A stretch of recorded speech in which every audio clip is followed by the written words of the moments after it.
दोस्तों आज हम आपको लेकर चलते हैं नेपाल के एक ऐसे शहर की सैर पर जो अपनी प्राचीन कला, समृद्ध सांस्कृतिक धरोहर और जीवंत शहरी जीवन के लिए पूरी दुनिया में मशहूर है। ये है ललितपुर, जिसे प्यार से पाटन या फिर याला भी कहा जाता है। बागमती नदी के दक्षिणी किनारे पर बसा ललितपुर काठमांडू घाटी का एक चमकता रत्न है, जो इतिहास, संस्कृति और आधुनिकता का एक अनोखा संगम है। ये शहर न सिर्फ नेपाल की सांस्कृतिक राजधानी के रूप में जाना जाता है, बल्कि अपनी बारीक हस्तकला, प्राचीन मंदिरों और जीवंत बाजारों के लिए भी पर्यटकों का पसंदीदा ठिकाना है। तो चलिए ललितपुर की गलियों, मंदिरों और चौराहों की सैर पर निकलते हैं और इसके हर रंग को करीब से देखते हैं। ललितपुर नेपाल के बागमती प्रांत में ललितपुर जिले का मुख्य शहर और उप महानगर पालिका है, जो समुद्र तल से करीब 1310 मीटर की ऊंचाई पर बसा है।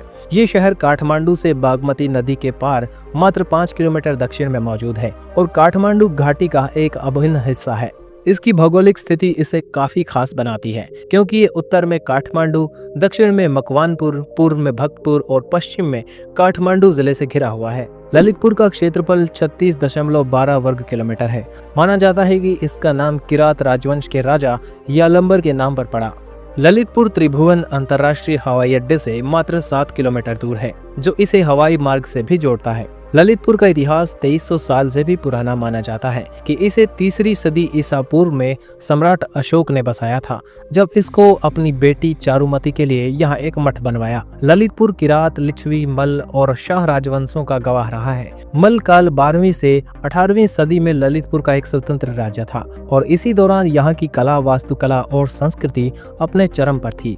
ललितपुर के पाटन दरबार स्क्वायर को 1979 में यूनेस्को विश्व धरोहर स्थल घोषित किया गया, जो इसकी ऐतिहासिक महत्ता को दर्शाता है। 2015 के भूकंप ने यहाँ कई प्राचीन संरचनाओं को नुकसान पहुंचाया, लेकिन स्थानीय लोगों और सरकार के प्रयासों से इन्हें फिर से जीवंत किया जा रहा है। 2021 की जनगणना के अनुसार ललितपुर की जनसंख्या 2,84,000 है, जो नेपाल के सबसे घनी आबादी वाले शहरों में से एक है। इसका जनसंख्या घनत्व 7,873 व्यक्ति प्रति वर्ग किलोमीटर है और लिंगानुपात की बात करें तो 1000 पुरुषों की आबादी पर 981 महिलाएं हैं। साक्षरता दर की बात की जाए तो यहाँ पर 82% लोग पढ़े लिखे हैं, जो नेपाल के औसत से काफी बेहतर है। ललितपुर की सांस्कृतिक विविधता इसकी सबसे बड़ी ताकत है।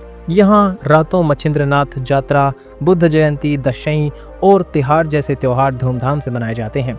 नेवारी व्यंजन जैसे कि यमरी, चटाईमरी और क्वाटी यहाँ के खान पान की शान है। बागमती नदी के किनारे चाय की टपरी पर गर्मा गर्म मोमो और ठंडी लस्सी का मजा लेना अपने आप में एक अनुभव है। ललितपुर की अर्थव्यवस्था हस्तशिल्प, पर्यटन और सेवा क्षेत्र पर टिकी है। ये शहर अपनी नेवारी हस्तकला के लिए विश्व में प्रसिद्ध है, खासकर धातु और लकड़ी की नक्काशी। पाटन के कारीगर तांबे, पीतल और चांदी से बनी मूर्तियां, थंग का पेंटिंग्स और मिट्टी के बर्तन बनाते हैं, जो जापान, अमेरिका और यूरोप में निर्यात होते हैं। ललितपुर का पाटन औद्योगिक क्षेत्र छोटे मोटे उद्योगों का केंद्र है। पर्यटन यहाँ की अर्थव्यवस्था की मुख्य रीढ़ है, क्योंकि पाटन दरबार स्क्वायर, स्वर्ण मंदिर और अन्य ऐतिहासिक स्थान हर साल लाखों पर्यटकों को आकर्षित करते हैं। मंगल बाजार और पुल चौक जैसे बाजार स्थानीय व्यापार की धड़कन है। परिवहन के मामले में ललितपुर अच्छी तरह से जुड़ा हुआ है। त्रिभुवन अंतर्राष्ट्रीय हवाई अड्डा यहाँ से कुछ ही मिनटों की दूरी पर मौजूद है। शहर बसों, माइक्रो बसों और टेम्पो के जरिए काठमांडू, भक्तपुर अन्य शहरों से जुड़ा हुआ है। दोस्तों आज की वीडियो में इतना ही। अगर ये वीडियो आपको पसंद आया तो इसे लाइक कीजिए। साथ ही ऐसा वीडियो अपने शहर के बारे में चाहते हैं तो अपने शहर का नाम कमेंट में लिख के जरूर बताएं। Thanks for watching.